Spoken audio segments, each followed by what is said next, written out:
All right, everyone, thanks for stopping by. I want you to grab some popcorn, take a seat, because today I'm going to be giving a quick spoiler-free review of The Secret History by Donna Tartt. So this is actually one of the first thriller mystery kind of books I've read. It's really more like literary fiction, I'd say, though. It's a first-person retrospective about a group of students who studied Greek classics at a small New England college in, I believe, the 1980s. And we know from page 1 that they murder their friend Bunny. From what I understand, this book kind of inspired or at least popularized a lot of other stuff with similar settings and tones labeled dark academia. I haven't really read anything else like that unless you want to count like the later Harry Potter books, Half-Blood Prince. This is definitely a lot darker than that and definitely feels a lot more real. For the record, I wasn't even planning on reviewing this book, but I kind of picked it up on a whim, and it was definitely one of the best books I read this year, so I just had to talk about it. It's 559 pages, or at least my edition is in paperback. 8 chapters and prologue and epilogue, but pretty long chapters. I do think reading a chapter a night is a pretty good dose. You'll fly through it. Very, very gripping novel. Also, Donna Tartt actually narrated the audiobook. I'm not really a big fan of audiobooks. I do them sometimes. I prefer just to read the physical books at my own pace, backtrack, all that. But I think the author narrating the book tends to add something, so you could try that too. This book's sort of a paradox experience for me. I really feel like we're getting a template of like what the opposite of what a liberal arts college is set up to do. The characters are all wildly flawed, skewed, self-centric, most of them very privileged views on the world. But to be honest, the aesthetic, especially as it's being built up in the first half of the book, is super immersive. Honestly, I was a junkie for it. Had its claws in me fairly quickly. I'm a bit ashamed to admit how fast I was reading this book because there's so much metaphor and substance and just details to chew and sit on.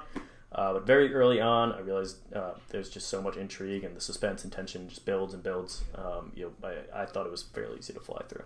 Something I thought was really fascinating is the handling of the stuff the students are studying and the reflections on classical literature and the Greek language and stuff like that. I think it should be pretty clear that it's supposed to be portrayed as kind of pretentious, and the characters are so far removed from reality and really just living in their own minds, own worlds.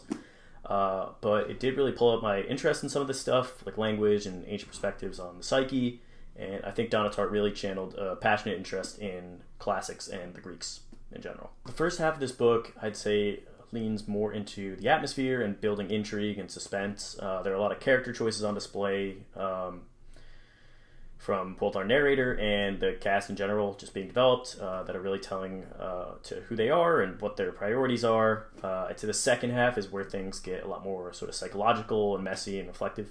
Honestly, pretty haunting. I think you could argue it slows down a bit in the back half, or at least seems to turn a lot more towards character study, which I liked, but definitely still suspenseful and plot heavy. Now, also, by the time the murder is committed, you have obviously had a bunch of reasons why revealed to you, and as much as Bunny, who we know from page 1 is murdered, is kind of built up to be this fairly despicable and annoying character, on top of all the reasons you'll uncover as to why he's murdered, I think what's really interesting to me is how often I found parallels being drawn between our other characters and the general behavior and mannerisms of Bunny. I'll hold off on the details there, but if you've read the book and you want to chat about this, let me know down below in the comments. I think this book's very dark. I wouldn't say it's the darkest or most graphic book I've read in terms of like rated R stuff, but it really did terrify me because as sort of unique and odd as the characters are, they all do feel very human to me. Some of them very inhuman in human ways, I guess you could say, if you can gather what I mean by that. And their dark sides just really, really spooked me. I think if you're looking for a good October read that is an horror book, I'd recommend this for sure. I mean, honestly, I would recommend this to anyone who gives it a try. But I do feel like it can be polarizing if you're not into this setup. I feel like you'll know a couple chapters in whether this will be for you. I'd love to see an adaptation of this. I'd love to read more Donna Tartt. She only has 2 other books, but they've been very well received, specifically The Goldfinch. And I've been watching pretty much every interview I can find where she talks about this book.